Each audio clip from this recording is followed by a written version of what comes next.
What's up, guys and girls, and a very warm welcome, watchers. The sun is hiding and the magpie is casting. Coming to you guys right now with a live 1 versus 1 battle featuring spawning in the west. It's going to be the Wehrmacht forces of RUKAclDezman.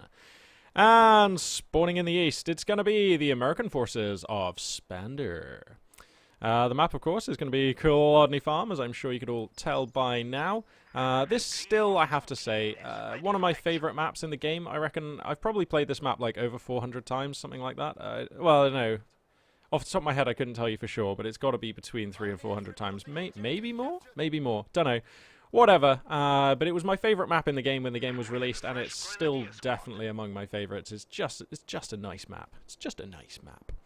Yes, no immediate commander picks off the bat for either of these two players. We do have some units moving out onto the battlefield just now. Seemingly it's going to be some reasonably standard stuff from these two players. Desman, by the way, worth noting, is packing the good old elite troops doctrine, so we do have the spectre of a potential tiger race looming over this battlefield. Spander packing some pretty standard stuff. I would say the only notable exception to that being this mechanized company commander that he has on the end just here. We don't see that too often. I'd be surprised if we saw it picked. These riflemen are actually going to take this opportunity to get right up on top of this MG42 very quickly. That's pretty nice. Going to force the fallback on that one. Some grenadiers are here to support. Oh, and I'm not sure I like this move forward. I think taking this fight from behind this wall would have been nicer. Yeah, because here's the problem. Now you're trying to take this fight against riflemen who are in a heavy cover garrison with grenadiers at this range, and we all know that the M1 Garand is going to tear them to shreds. Also remember, this is too close for the cover to take effect here. Cover needs a little bit longer, possibly about this kind of range for that to take effect. So taking the fight from behind this brick wall here would have been much more effective for Desman here.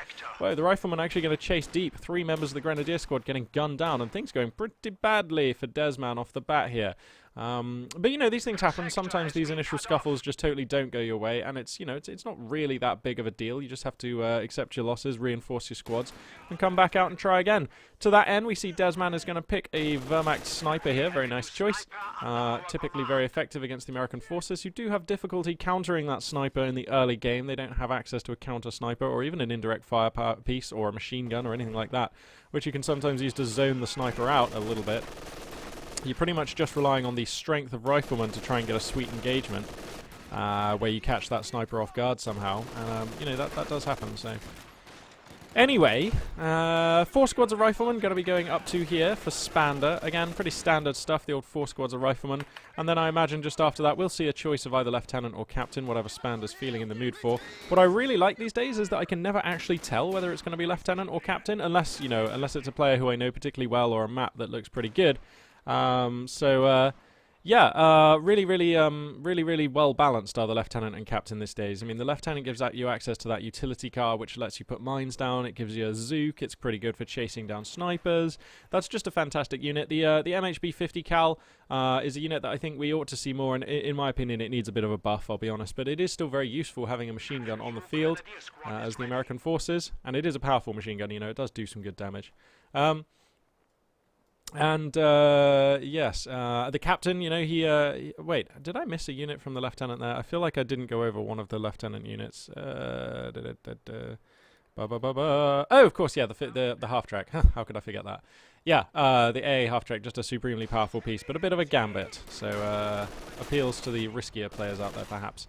MG42 here going to catch these riflemen in the arc. That's going to force them back. Very, very nice pickup there for Desman. That's going to buy him a bit of time, actually, here to get some work done on the map, which he does need to do. If you look at the mini-map, definitely more red than blue right now. Sniper here also going to be busting some skulls. He's up to 4 kills right now, and of course against United States forces, that actually really hurts. Yeah, and then, you know, the captain, he brings you the pack howitzer, which is a really groovy indirect fire piece. Not so good on range, but on power it really does provide. You know, the Stuart, which is a fantastically formidable light tank, which has some applications even for helping in bigger armor battles with its array of disruptive abilities. And, oh, and of course the M1 anti-tank gun, which is, you know, a bread and butter piece, which is very useful to have. So yeah, I think Lieutenant and Captain Tech are really in a good spot right now. I'll share a little secret with you guys. I have actually been playing United States Forces a little bit recently, which I just don't normally do, for 2 reasons. Firstly, I do need to improve my knowledge of the American forces as a pineapple comes down here onto these grenadiers, because I do know the least about them. Oh god, these grenadiers need to fall back like ages ago. This is not a fight they're ever going to take. Oh god, there we go. The fallback comes down, but late there, I believe. yeah, I've been playing with the American forces, A, to improve my knowledge with them, and also just B, because they look like such a fun faction to play, and I have to say, they really are. I think if I had more time to play the game, so basically if I was spending less time casting and having a life and doing other things, if I was playing this game a lot more, USF would be my primary allied faction, because I think that they directly reward the amount of skill that you can put in. Like, you know, if you can micro well, and if you can be on top of your multitasking with all your squads, the American forces just feel so strong. You know, your tanks can self-repair, your tanks can capture, your infantry is super powerful as long as it's in the right position and you're being clever with, you know, flanking and taking fights from the correct angles and so forth. So, American forces just seem awesome. Plus, they've actually been bolstered recently by 2 or 3 very interesting commanders. Of course, the Pershing and the Calliope commander, the heavy cav and the tactical support, I believe they're called.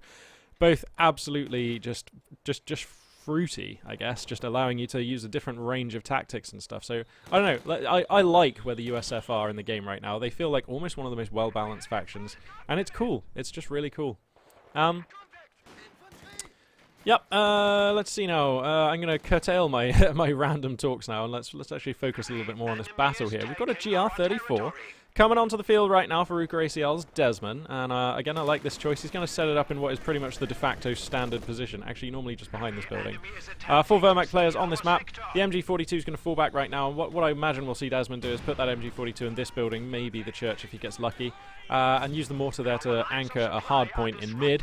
That's what I would expect to see. 2 squads of grenadiers are the frontline infantry right now for Desman, and yeah, wow. I just think Wehrmacht forces have such a hard time against USF, because USF's infantry is just so good right from the get-go. You know, you don't have this amount of power with Soviets or British forces. I mean, look at these squads. 5 squads of riflemen now, and it wouldn't surprise me. Let's just check the base here. Okay, no, whoops, it's no sign. It is this. Is it this building? No, it's this building. God damn it, I just don't know the American base at all. Okay, no, no sign of weapon racks coming. So, yeah, but it wouldn't surprise me if we do see weapon racks sooner rather than later. I suppose he doesn't have the munitions to make any use of it right now, so it will be for a little while later. But once these guys start getting some weapons on them, they're going to be even more formidable.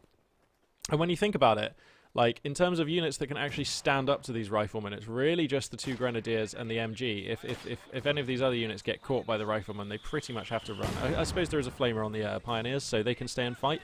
But my point is, these American riflemen represent significantly more pushing power than any of the Axis units have. So if they want to, they can just push through. Grenade, going to find this MG42, which is somehow going to survive and maybe even get out of here. The sniper is flush, but he's going to just kite back and continue chipping in shots. And here comes a wall of grenadiers and flamer pioneers, and that's actually going to repulse these riflemen for now. So Desmond, you know, is able to hold the doorstep of his base, but I'm going to crack the tack here, and look at the map control that has been wrought here by the American player. Like, that is just... Ugh. Spander here is just leveraging his forces so well. He has the Axis player under a triple cap. We're 8.5 minutes into the game, and there's already over 100 points, you know, 121 points in the victory point stakes here, separating these 2 players. He has control of both fuel, both munitions points. You know, like, look at the resource differential here. It's plus 45 and 73 fuel and munitions, respectively, for the American player Spander, over 7 and 11 for RUKAclDezman. So a dire place to be. Now, here comes a 222 scout car. That's going to be a pretty useful choice right now. There is a captain on the field, so Captain Tech going to be the weapon of choice here for Spander. And of course, that captain does come with the double Zooks here, so that's going to be useful against that 222. But, you know, as long as the 222 gives the captain a wide berth, this is going to be a really useful tool. We've got some telemines coming up in useful positions here, so Desmond, respecting the fact that he's behind in this game, respecting the fact that he's probably going to be facing a utility car or a Stuart sooner rather than later, is going to put those tellers down, and I do like that choice. You know, a little bit of a Hail Mary, but if the Stuart manages to find those telemines, he'll be really, really, you know, that'll be a fantastic pickup, basically. Also going up to 3 squads of grenadiers, which I think he desperately needs in the face of this much very strong infantry. Here comes another pineapple. The fallback comes down in good timing, though, for Desmond. He is going to save his flamer pioneers, and that is of note. That is quite important. These grenadiers here have been idle for some time. They are in heavy cover, but I think that they might need to transition over here and start helping out. The 222 is going to get stuck right into these boys here, though. The Yanks here are going to be feeling the bite of the autocannon plus the turret-mounted machine gun there. MG42 in a nice position. Pineapple's going to come on, but I don't think that's going to be enough to kill the MG42. Whoa, but it does significant damage. But still, the MG is going to force the fallback on a number of American squads here, and now we've got riflemen being pinned down in mid here by the MG42, which is going to get flushed by the captain. Oh, squad of grenadiers gets wiped. And this is it, as Wehrmacht, if you lose even a single unit pretty much, then the USF are just going to steamroll you. So losing that Grenadier squad is massive right now. That is a really, really, really big deal. And anyway, here comes the captain. He's going to try and take this mortar squad, but it's not going to happen with the captain. With the sniper and the 222 here. So that is going to be really important. We're losing a capture point. We've got a scuffle over here up in the north. Again, Grenadiers just being hopelessly outclassed by riflemen. The grenade's going to seal the deal, force the Grenadiers out of position. They'll have to fall back because the American infantry can chase with the Garand, and the Garand is just so good. Hans gets mowed down, and Heinrich and Friedrich. It's probably soon Friedrich.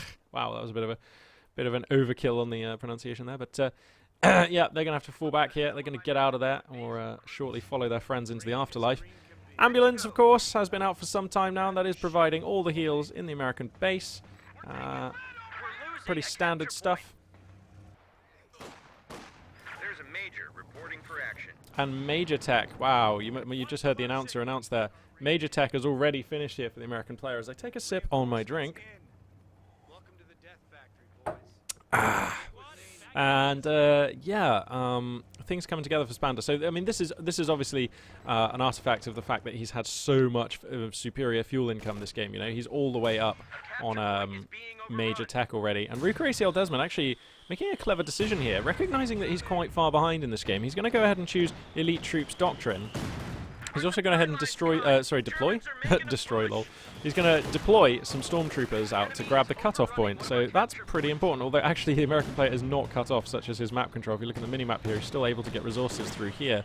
Yeah, those stormtroopers are actually getting some valid work done, and now if Desmond is able to push this middle point, he'll actually find himself in a pretty nice position, so that's going to be pretty important.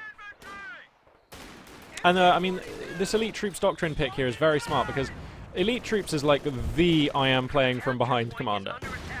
You know, if you are behind but manage to survive into the late game... Oh. Okay, wow, just a bit of a lag spike there. Yeah, if you are behind but you manage to survive to the late game, you've got that Tiger Ace call in. So yeah, definitely this commander is like a really good choice if you're playing from behind. So I understand Desmond's thinking here. I think it's pretty smart.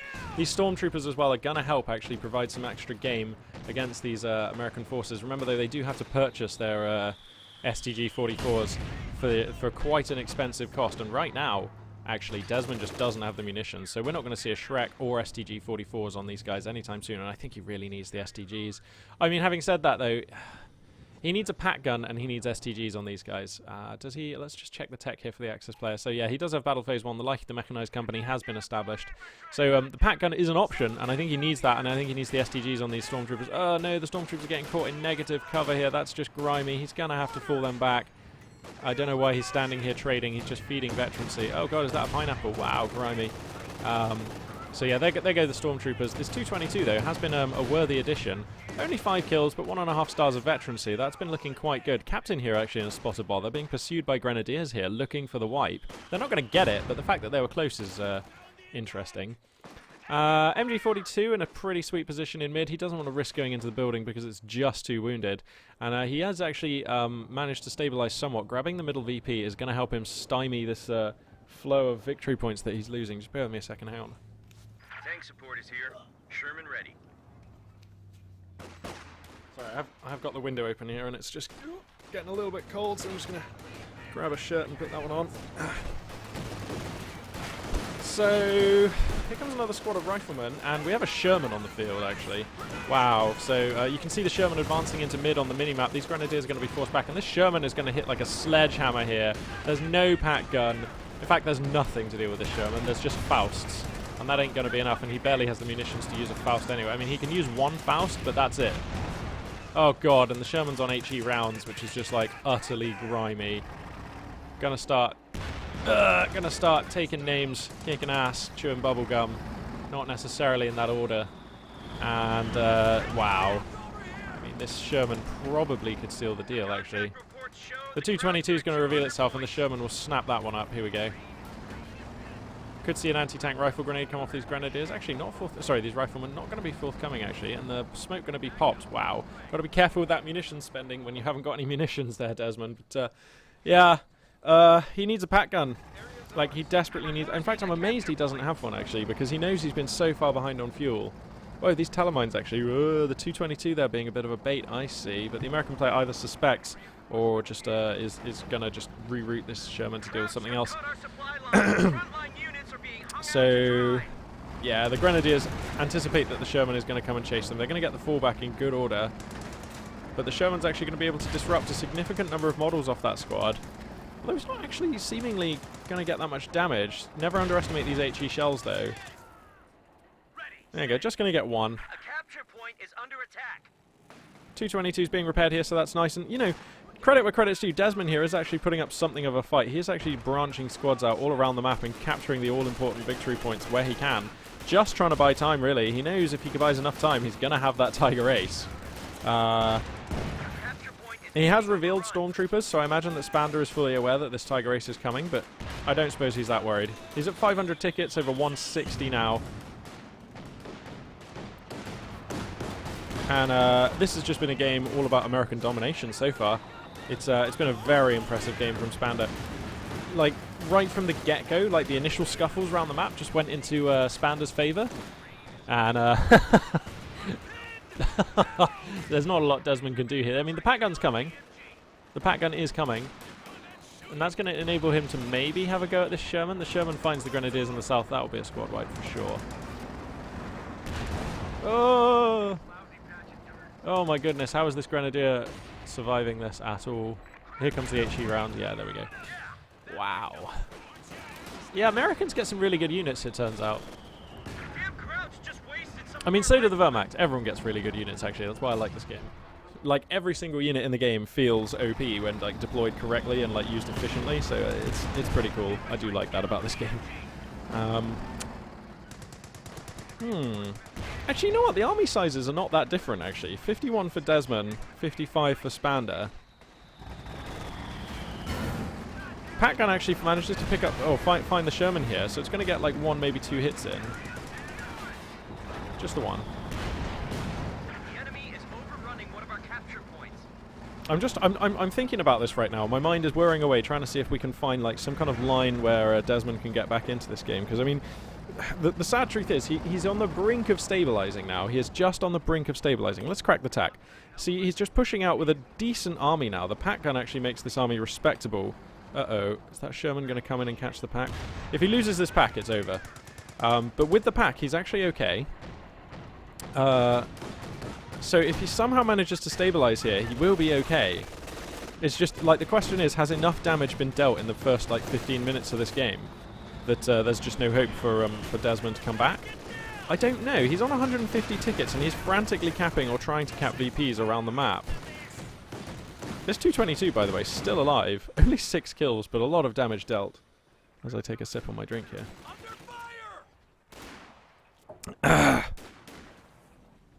You might be able to tell from my voice, I have a slightly sore throat today. Which is, it is hampering my casting a little bit. I'm like hanging in here. I'm like, this is like magpie tenacity. I'm hoping that this sore throat's like nothing big and it will just go away soon. It doesn't feel like I've got a cold or anything, so hopefully it'll just go away. Anyway, second Sherman on the field now. And that is going to be hard work for the Axis player to deal with. Oh! Oh, did a mortar hit the telemines when the riflemen were on it? Oh, that's a nice pickup there for Desmond. Those riflemen getting blown into little chunky kibbles there because they somehow managed to get, like, detonated by telemines. So that's pretty grimy. I didn't actually see how that went down, but something must have hit the telemines whilst they were on. And yeah, rifleman rain is that's what happened there. So a nice pickup there for Desmond. He has taken the North VP. He's actually managing to do something about the South. This Sherman is going to try and curtail that, though. If he can just decap this, he needs to just stay long enough to decap it. He's buying Gewehr 43s. Madness. Oh, he falls back just a second too soon. Oh, that could have been big there. I mean, we'll see, because that's going to be a few more VPs he's going to have to live without. But he's going to cap mid. The American player's capping north. Sherman's going to get up behind this MG42. That's going to... Oh, no, where's the pack facing that way? That's a problem. 222 here, going to do as much as it can. Pack's going to rotate immediately, but it could get spit roasted because there's another Sherman down here. So if this Sherman comes forward now, this Pack will be forfeit. And like I said before, if he loses the Pack, he pretty much loses the game. Yeah, I think Desmond knows it as well. Wow, a valiant attempt, but it's going to be a brutal game from Spander. Just coming on down like a concrete donkey there. Absolute mayhem. And Desmond just, I feel like around about the 17, 18 minute mark, there was like, it was looking like he might stabilize and try and make a longer game out of this and maybe hang in there for like possibly the glimmer of a Tiger Ace hope in the late game. Maybe, but I just feel like basically Spander was ahead that entire game from start to finish. He was just ahead and he just got more ahead. Third Sherman coming out. Like sometimes when you're in this position, you can just go for an avalanche of Shermans and just win because like you've got so many more resources than your opponent. Like, you know, Spander had double fuel pretty much that entire game, not to mention the rest of the map dominated. So yeah, Spander just playing that one out hardcore, absolutely no mercy, crushing his foe like some kind of horrendous agricultural machinery there. That was really nice. Really nice from Spander. Very good game. RUKAclDezman, this is the first game of cast from him, and definitely I can tell he's a savvy player, and I can tell that he possibly got a bit unlucky there. It's hard to tell, so I would be keen to see more games from him. I'll see if I can find some. If I see him on the ladder, I'll try and cast him, because yeah, that's pretty cool. And clearly, you know, Ruka, he must be a clanmate with Nagano, who's a very, very talented player. So he must have a pretty decent practice partner there. I don't know if they ever do practice, but I imagine they do. That's what clans are for, right? So yeah, good game between these two players. If incredibly one-sided there, Spander really putting his foot down. And yeah, that will be it for this battle. And so for now, this will be Magpie 842 signing out.